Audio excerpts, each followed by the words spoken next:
bro, I ain't even gonna lie to you, you know what I'm saying? I got a little write-up, you know what I'm saying? A little write-up. It say all minors and majors, so I don't know why you using that type of lingo, you know, throwing it out as if it's a little write-up, as if it's not a big issue, because it's an issue.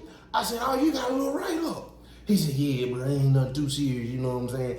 I just figured I was gonna go ahead and just pay the box, you know what I'm saying, $50, you know what I'm saying? And I was gonna do a little workout. I just gonna do a little workout too.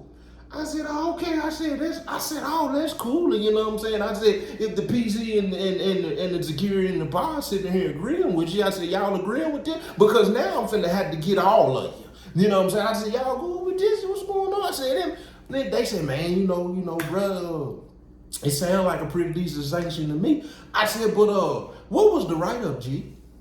Because all three of us in this room know that the fourth person that just stepped in this room has an addiction. Ain't nobody saying it out loud, and ain't nobody really willing to say it out loud because everybody got an addiction except Joe T. So all I need to hear is that it has something to do with an addiction. He said, well, I just told you I got a little write-up. I said, I heard that part, G. I said, but what exactly was the write-up? He said, I failed a drug test. Bingo. I said, you did what? You did what? He said, I failed a drug test, G. I said, all right. I knew you was smoking weed, G. Man, bro, you know, man, went down there, man, wasn't ready, man. Didn't get one of the brothers to pee for me. I'm probably the only one good to pee for you or whatever, you know what I'm saying? Because they doing that in the penitentiary too for everybody who wondering, you know what I'm saying? You know, they'll get pee from other inmates. They'll pull that move every now and then. Depending on who down there watching you when you use the bathroom, you probably can get away with it just like going to see your probation officer for everybody who wanted to know. But I was like, but yeah, I said, but was it weed though? Because I'm trying to get down to the bottom of it to see if it had something to do with the list that was on the memo. He said, man, bro, I said, you don't mind me, bro. I said, at this point, I gotta use the 12. At this point, I gotta use the 12. I said, you don't mind, bro, can I see the write-up? He said, man, G, I already threw away write-up out there. You know what? He said, man, you know what, G? You know what, G? You know what, man, I ain't even gonna lie to you, dude. He tell me what he fell for. He tell me it wasn't for the cocaine. What? Excuse me? What you say you were doing, G? He said he been dealing with that white girl just as I suspected. I said, man, G, I said, you know, he said, man, G, before we go in, he said, what do you suggest my sanction should be, my violation should be? I said, what the memo said. He said, and what was that, G?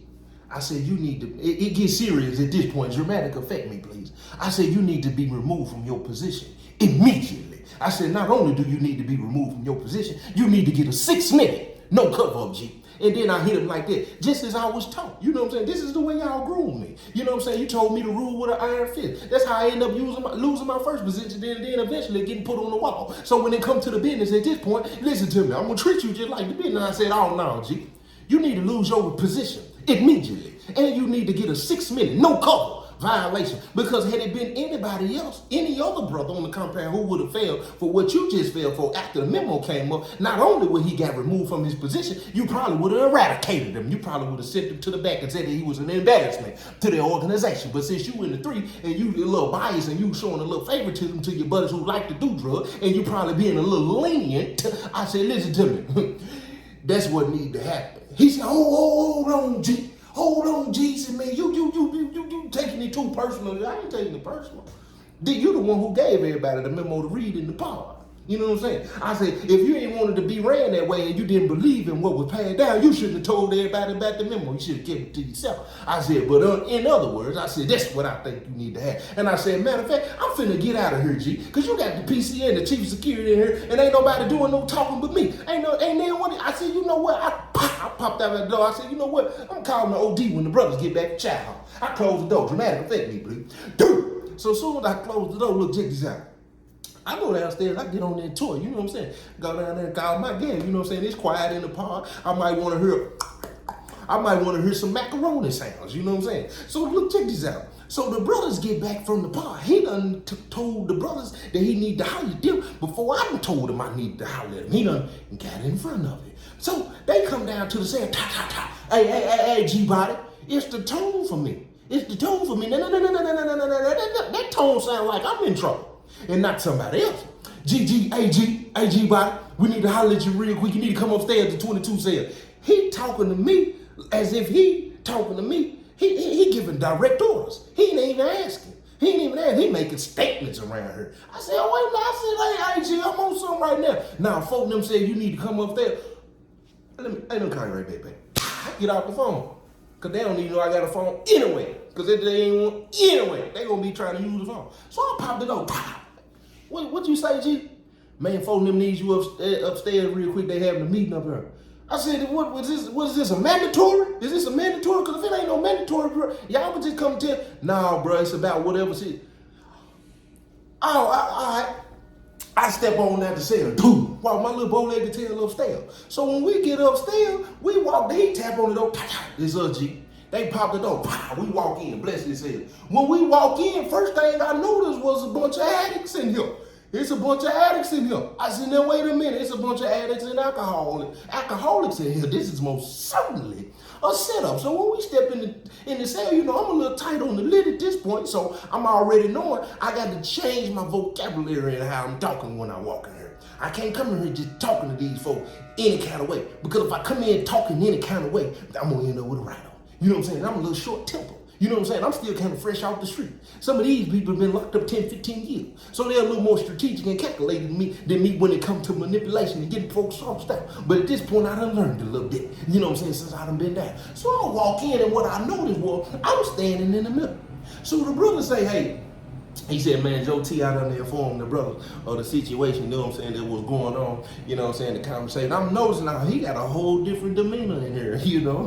Yeah, okay. I said, oh, what's up? I said, and what the brothers think about that, you know what I'm saying? Because what the brothers think about that. Oh, the guys just said, you know, they said that the sanction that I came up with, you know what I'm saying, it was, you know, they was cool with it. But I told them that you know what I'm saying, you disagree with it. I said, I do. Off the top, I'm not gonna stand down up in here. I said, I do disagree. And I said, first and foremost, I don't see how nobody else in here don't disagree. Not only with the sanction, I said, but how you went about it. I said, you the number 3 on this compound, which means you have more, you with it being the number 3, I said, you have more power than anybody on the compound. Because you could tell the number 1, he need to go in his cell and lock down for the rest of the day. I said, not only that, you the one who making calls and who need to do this and who need to do that and why. And I said, this is the problem that I have right here. I said, for one, you didn't report the write-up. And you know, when it come to that, you didn't follow the guidelines and what we supposed to follow.